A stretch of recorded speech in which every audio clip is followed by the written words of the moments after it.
Hello everybody and welcome back to my channel. My name is Jer and we are going to be finalizing our discussion about Dead Like Me. This has come kind of full circle. I'm going to be talking about the Dead Like Me movie, Life After Death. Now, I have a lot of opinions about this movie, and it appears that most people who are fans of the original series also have some opinions that are not the greatest. As a concept, I love the idea. So it's 5 years after the fact.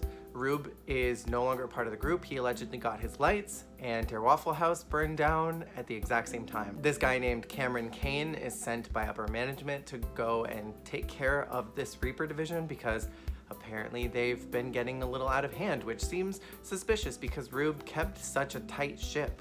But we find out that Cameron actually had his own goals in the end. He's a businessman. He makes a lot of money.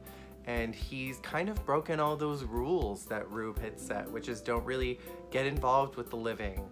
Don't hold on too tightly to material things. And Cameron, his ultimate goal is to cause chaos. He's essentially dropping stones in the pond to create ripple effects, with probably the intention of maximizing profit. He gets all of the Reapers to kind of join in on this Reaper madness, with the exception of George. The things that this movie did not do very well was essentially, well, the entire Reaper group. Roxy is the only one who's the closest to her original character. When they're all kind of roped into this hold on to material things mantra, she decides that she's gonna try to break the rules and save somebody, and she does this heroic act and gives this guy CPR and rescues him, even though he was supposed to die and his soul was coming out, which is a really interesting concept. That was actually done fairly well, and this is not completely out of character for Roxy because she saved the guy who gave her the peanut poppies back in season 1. Even through the whole first part of the movie, she's really harping on the fact that Rube's not around and that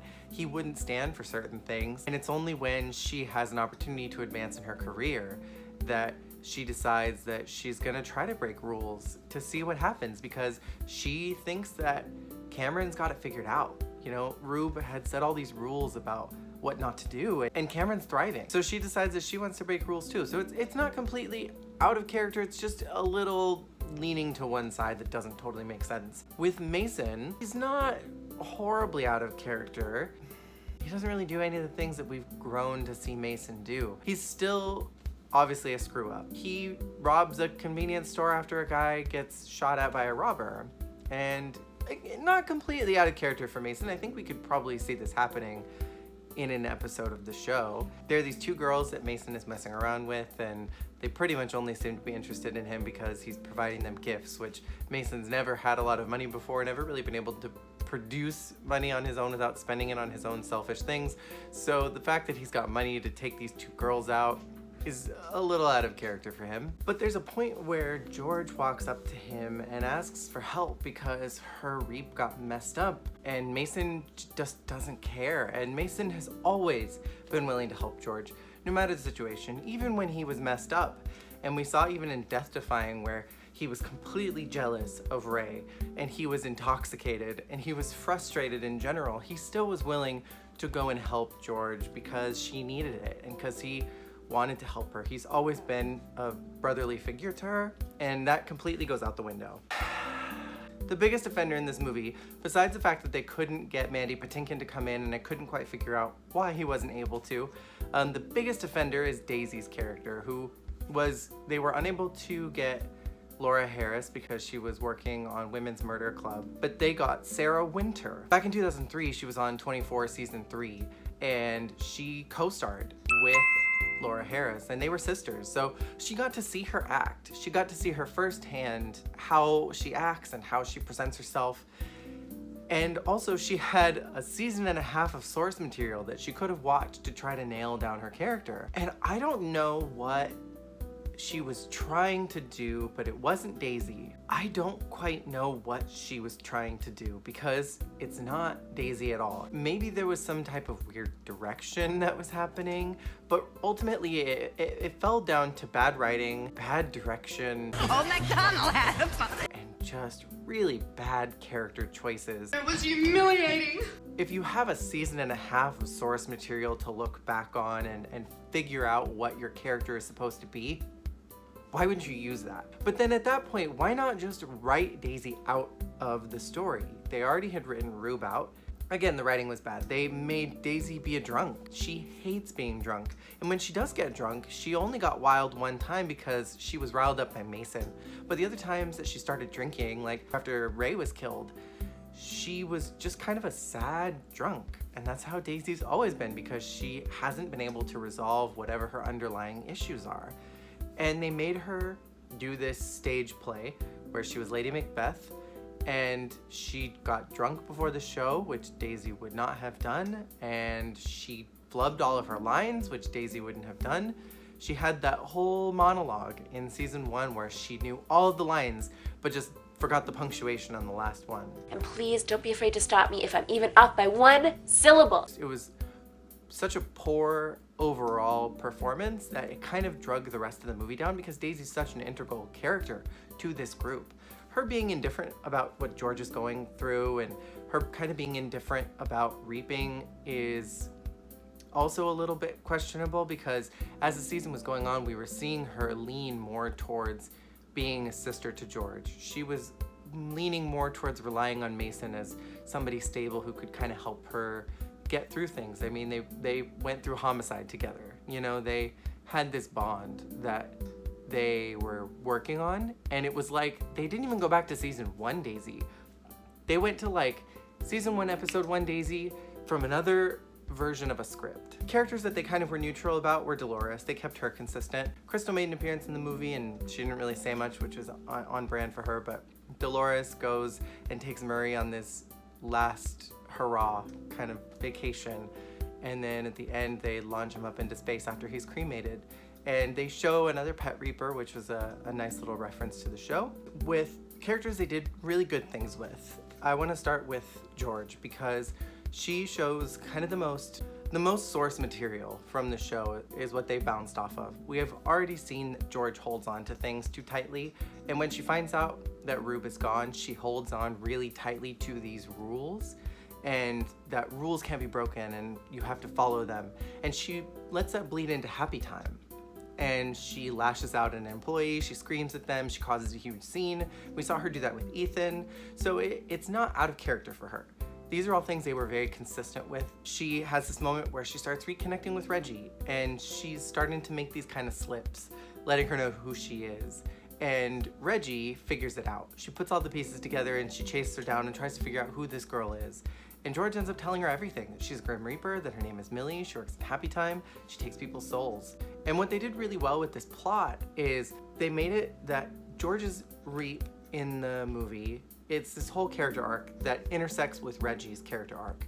That George is trying to get this guy, but Cameron messed it up. He wasn't supposed to die the day that he did. He was supposed to die later. Maybe it was a clerical error, we don't really know. This guy is the same guy that Reggie is kind of secretly dating. They have this really nice sister moment, and we see this building up, these things that I talked about in one of the last episodes, that Reggie was kind of always holding on to this idea of what could have been with George, and we got to see the fruition of that, of what that relationship could have looked like, that George could be a good sister. Now that she knows all of the things that she could have done, she's finally doing them, and now that Reggie kind of sees George for who she is, she's kind of able to meet her right there in the middle. And so that whole storyline they do very, very, very well. And even revealing herself as a Reaper was cleverly done. It wasn't clunky at all. Reggie is excellently done.